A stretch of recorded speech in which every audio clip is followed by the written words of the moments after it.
When it comes to people, we're all motivated by different things. Some people are motivated by money, and just that. And that's okay. Some people are motivated in terms of their employment and their careers, like they want to feel a sense of purpose, a sense of fulfillment. They want to know why they're doing something and buy into that, and there's nothing wrong with that. People choose to do something because it's in their family, it's what they know. Other people do it because they have to make trade-offs and decisions in terms of their family and stuff outside of work. And that's all fine too. The point I'm getting at here is, everybody's motivations are their motivations and their motivations alone. And, as long as they're not fundamentally bad, like you're rotten to the core as a person, it shouldn't really bother us that much. And to be clear, just because people are motivated by money does not automatically make them bad people. Who knows what that person came up in terms of circumstance? Who knows what that person's had to deal with? Who knows what that money could potentially be used for? Like all of these different things.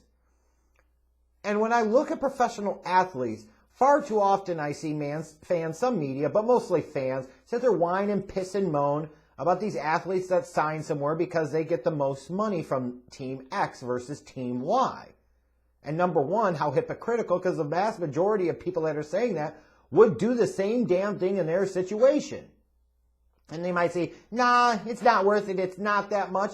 Yeah, chances are, not all of you, but a lot of you would. You absolutely would. Because your reality from that perspective is much different than as an outsider, as a fan. Like, you get into that, you can sit there and say it doesn't really matter, but all of a sudden, if you started thinking about, let's say you were the best defensive end in the league or a top 5 defensive end in the league, how good are you going to feel if you were only paid as a top 30, 35, or 40 player at the position? Again, not just solely about the money, it's about respect, it's about a lot of different things.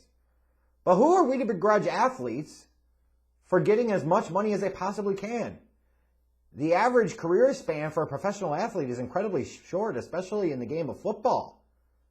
So if these guys can be fortunate enough, blessed enough to be able to get a second, third, or even fourth contract, what's wrong with them wanting to take care of themselves and potentially create generational wealth based off of their skills and talents that they have right now? Because they're only going to have that for a short period of time. So why would they not maximize that earnings window when they absolutely possibly can? I don't see what the big deal is. Just because they maybe spurned your team and didn't sign with them? Well, then maybe your team should have ponied up the dough and paid them more fucking money. Right? And now look at this deal with J.J. Watt. Like, it was surprising. I said, the Arizona Cardinals? What? Huh?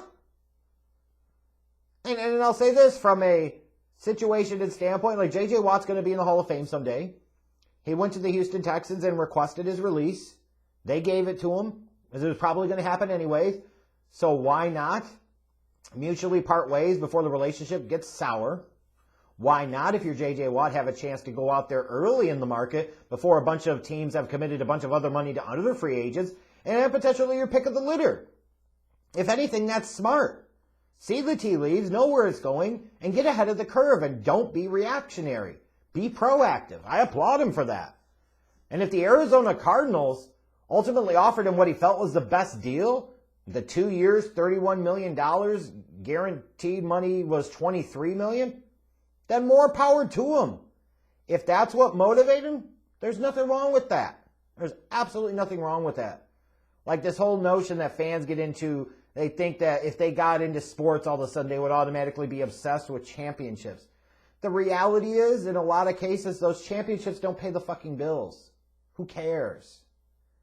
Like, you can create generational wealth. You can take care of your family, your kids, future generations, grandkids, great-grandkids, based off of the wealth that you accumulate. That Super Bowl title isn't necessarily going to do that. Some extra millions of dollars in the bank account absolutely is. So, if that's why he signed with the Cardinals, because they were offering him the best package, it gave him the most guaranteed money, then good for him. My questions about this signing are more from a J.J. Watt standpoint and the Arizona Cardinals standpoint. First, from the Cardinals. That's a lot of money to give to a guy that in recent years has had some trouble staying healthy. I know he played all 16 games in 2020, but he had, 5 sacks? He was not nearly the same player that we're used to with the dominant J.J. Watt of the mostly previous decade. But this is a guy that 3 times in the past 5 years played half a season or less of football.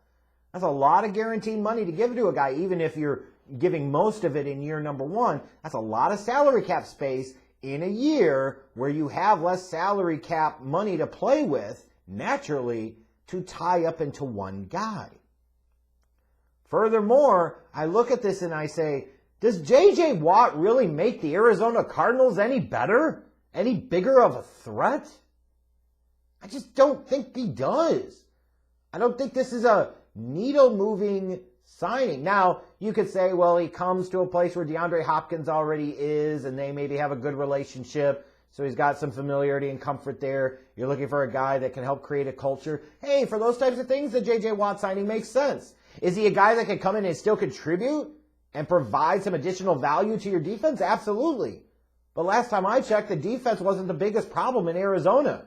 It was the head coach and the lack of development in the passing game for the quarterback. How the hell does J.J. Watt help either of those? And then what's your trade-off here? What do you potentially give up by bringing in a J.J. Watt? Does this mean you're letting a Patrick Peterson go? Does this mean that you're letting an Hassan Reddick go in free agency just after he had finally seemed to figure it out and had a monster year? Like, how does this make this defense that much better? It may make them a little better, but what are some of the trade-offs here? And again, I come back to this team. J.J. Watt's not going to be the head coach last time I checked. Like, how does this make Cliff Kingsbury any better at his job? That's an issue. Kyler Murray's great when he's running and kind of scrambling around in chaos mode, but consistently as an NFL pocket passer, shown in his 2 years, kind of lacking. Certainly time to develop and certainly time to get better. But I would think if you're going out there and you're investing big money in a 30-plus-year-old free agent at the tail end of his career, but still might have a year or two of great play to offer you, I would much rather see that be spent, if I'm a Cardinals fan, on the offensive side of the ball than the defensive side of the ball. And then the whole piece of this from J.J. Watt. Like, I don't begrudge him if he just came out and said, they offered me the best contract and I took it. Congratulations. That's great. I'm legitimately happy for you. Get yours while the hell you can. But when you use kind of loosey-goosey, nonsensical logic, I'm going to call that out. When he said, when asked why a place like Arizona, he says you need to have an electric quarterback. Or, you need to have a great quarterback in order to win in this league. He's absolutely right there. But then he added, they have an electric guy like Kyler Murray. Again, Kyler Murray's electric until you have to count on him to consistently throw the football.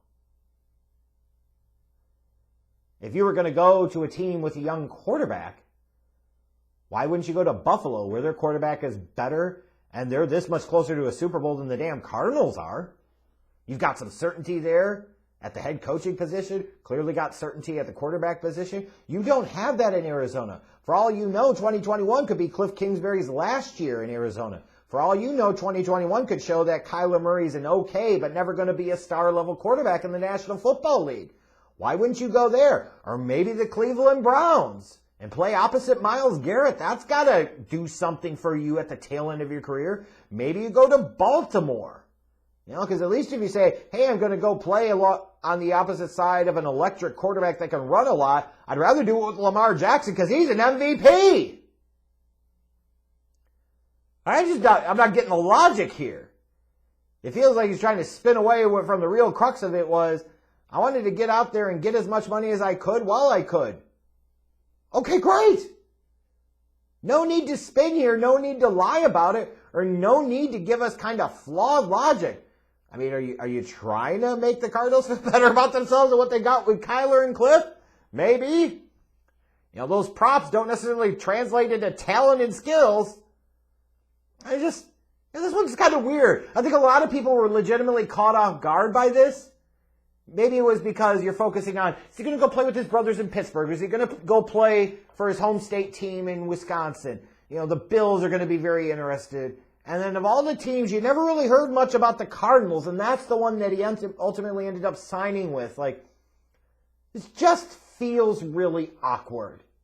And that's where I think a lot of people really caught off guard by it and surprised by it. But I take that a step further. I just don't really see the point of this. This feels like a bit, not totally, a bit of a luxury signing by the Arizona Cardinals, and one that I don't think they were particularly positioned or in a space where they could afford to do so. I don't see where J.J. Watt moves the needle for you that much defensively. Having Chandler Jones for a full season healthy would certainly make your defense move the needle a little bit. Another year of development in your system for Hassan Reddick might help move your defense forward a little bit more. J.J. Watt, like I said, he might make you a little bit better. But again, you're talking about investing big money on the defensive side of the ball. Offense is what matters in this league. Offense is what will win you big games in the playoffs and win you championships. It is not defense. Because if it was, every year it seems like the NFC West would be having a team representing the league in the Super Bowl. And they just don't. Or when they do, the last 3 times they've gotten there, they've lost. The Niners, the Rams, the Seahawks. And these are teams that have invested big in recent years on the defensive side of the ball. Maybe the Rams a little more so recently with the Jalen Ramsey trade, etc. But there's been big investments there. Does this trade make you that much better than the 49ers? No. Does this trade make you that much better than the Rams? No. Does this trade make you that much better than the Seahawks? No. Does it narrow the gap between you and the Rams or you and the Seahawks? I don't know that it does. So it just seems like a really weird choice for all parties involved. J.J. Watt probably could have gotten close to the amount of money Arizona offered. I would have to imagine somewhere with a better team that was closer to being a contender. And then not only do you move to the NFC, but you move to the NFC West, one of the toughest divisions in football, where you could have maybe went to the AFC, played somewhere like Buffalo, played somewhere even like Cleveland, maybe played somewhere like Miami, for Christ's sakes.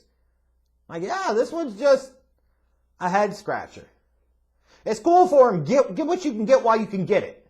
There's nothing wrong with that at all. But I think the reasoning he's given you can poke holes in, and I think the fit for all sides and all parties is just kind of weird. It didn't seem like Arizona was J.J. Watt's best choice overall from a career standpoint. And it doesn't seem like this is the best use of $23 million in guaranteed money for the Arizona Cardinals either.